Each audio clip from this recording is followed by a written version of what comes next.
So we just left the township meeting and we are a little bit down in the dumps. Yeah, so we got some good news that the DEP permit for our septic system should be in shortly. But now our house is encroaching on the riparian buffer by 15 feet, which means we have to apply for a conditional use waiver. And how that is structured is we will apply for this and we will have to submit it to the Board of Supervisors next month. So we have another month of waiting around to see if this is going to happen. So, tough day. But we'll get there eventually. In the meantime, though, we purchased a sawmill to drop these lumber costs as best as possible. So, there's that.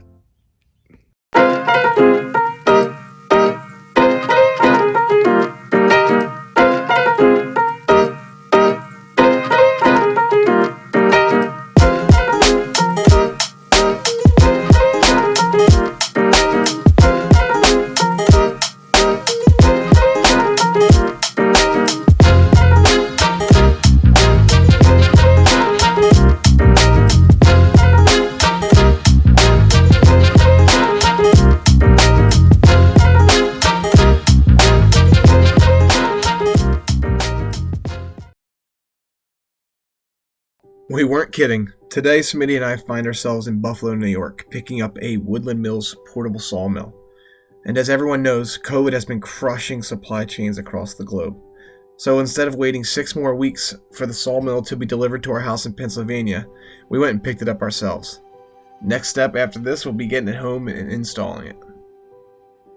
To tell the story about building our house, I don't want to only highlight the glory moments or depict just the quick and shiny before and after shots of what we've built. At the end of the day, I want the story to tell itself, and I would be leaving a major part of the story out if I didn't tell you installing this sawmill was an event.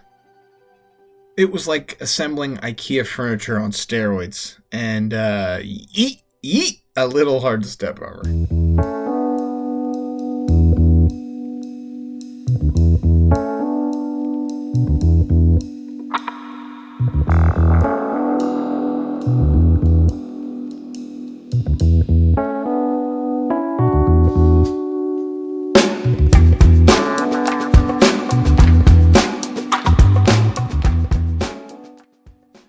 All in all, it took us 2 full working days to install the sawmill.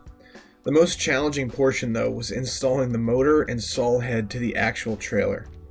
We actually cut through the ceiling, strapped a come along to the saw head, and jacked it up onto the trailer with a farm jack. As you can see here, we're kind of working together to get the sawmill head up on the trailer and mount it that way. What the instruction manual tells you to do is to put it on a skid steer or some type of lift machine and drop it down onto the sawmill, but we decided to take a non-conventional installation route and came out great. So now it's on us to find some timber, slab up some hardwoods, and reduce these lumber costs as much as humanly possible. Alright, so we're here. We got a piece of ash loaded up on our sawmill, and we've got plenty of poplar, cedar, and walnut trees ready to go. And the reason we're using this sawmill is, like we spoke of earlier, the lumber prices being through the roof. And what we're not going to do is sit around waiting to get a permit and not use our time wisely. So we're going to be doing the entire first and second floor in ash wood flooring for 2 reasons. 1, it's a great looking strong hardwood that'll last forever. And 2, ash is actually a dying tree throughout North America. And the reason that is because there is a bug called an emerald ash borer. And the emerald ash borer is an invasive bug that gets inside the bark of the tree and lays its larva. I'm going to show you what it looks like when this bug lays its larva. You'll see how it looks like there's a bunch of squiggles through this wood. And what that is this ash borer lays its larva inside the log, and that's the larva climbing back out, creating all those spindles in the log there, and it just absolutely kills the tree. So this tree service has had a bunch of ash in the last couple of years, and we're going to take advantage of this, get some wood flooring out of it. Pretty cool.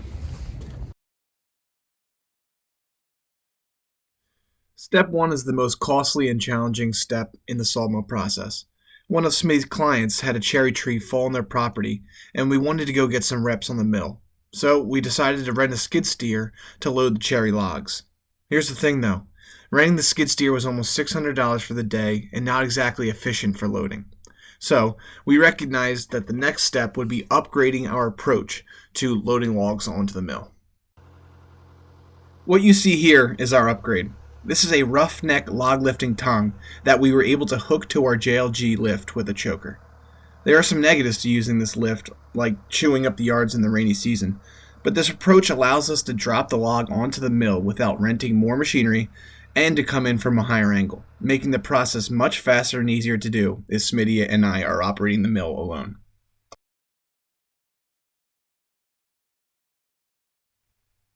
Step 3 is pretty simple. There are times when we place a log on the mill and there are branches or portions of bark sticking outside the clearance of the saw head. So we inspect the log and trim the branches with a chainsaw.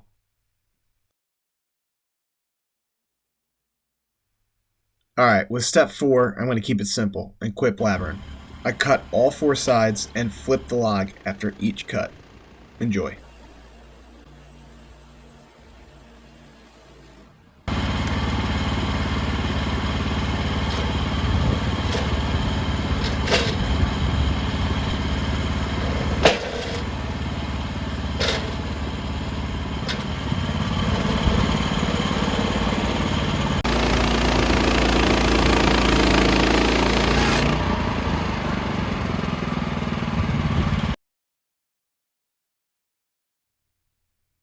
I've made it to the cube. This is where you get to see the character of the log itself. I set my measure point and make 1-inch cuts until the log is complete for our future wood flooring. Step 5 is definitely the glory step.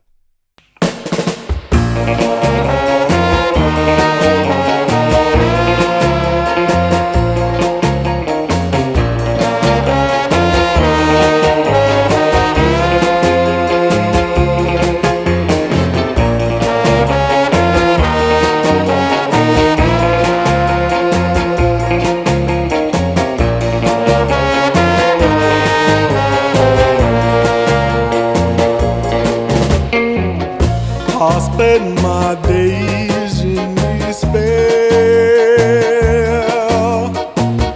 for in my mind you're still there.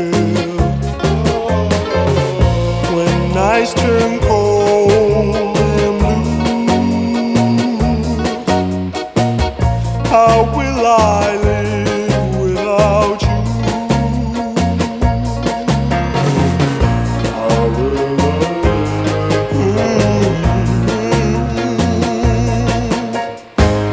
I count the days since you've been gone. Wasn't you living? Somehow, some way, life goes on. I can't believe it. I took the good with the bad. After 6 straight weeks of cutting up wood for the house, it's time to take our stash to Lancaster, Pennsylvania. We found a guy that can air dry, kiln dry, and mill our wood for tongue and groove wood flooring. It's kind of funny, the places you end up.